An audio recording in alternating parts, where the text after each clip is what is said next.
What's your favorite generation of Audi and favorite generation of Volkswagen? Ooh, man, that's a tough question. That is a really hard question. I waffle, and I think I would probably just be not fully honest if I didn't say it was a Mark IV R32. I own a few of them. That was really, though, right when I started at the dealership.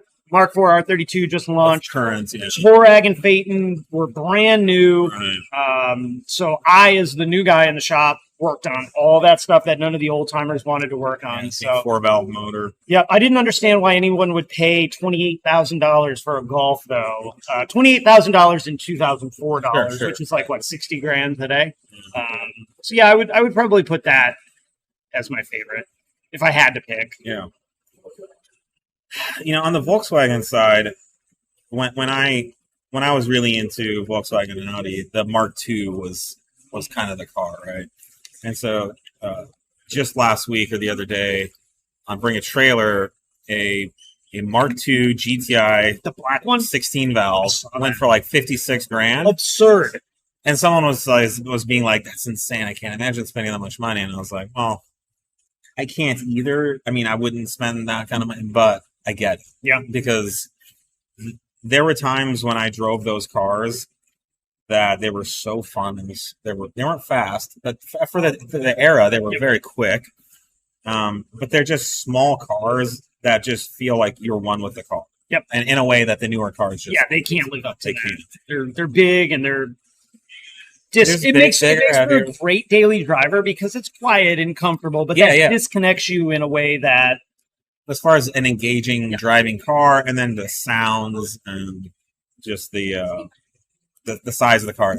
So I would go with that. As far as Audis, I struggle with this because I've been into Audis, since kind of the 80s versions, but I don't think I've ever experienced the kind of power, performance, comfort, refinement that the newest, latest generation of cars. And for example, the B9 RS5, which is we have a B9 RS5. Yeah, that thing is insane. I drove it at Laguna Seca a few times last weekend, and it's just it's the R word, that you can't say anymore. It's just ridiculous. It's just so fast, so refined, so reliable. It can lap. It doesn't overheat. And you can take your wife or girlfriend or husband out to a nice dinner. Drive it home, and anyone can drive it. Yep. So it's pretty tough to beat the current generation of car. And I don't know if with the electrification, the hybridization of these cars, I'm not sure how much more of that we'll get.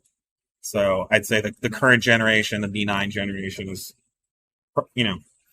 it makes it fun to still do this because we can do what we do at such a higher level in a way that's solid and reliable.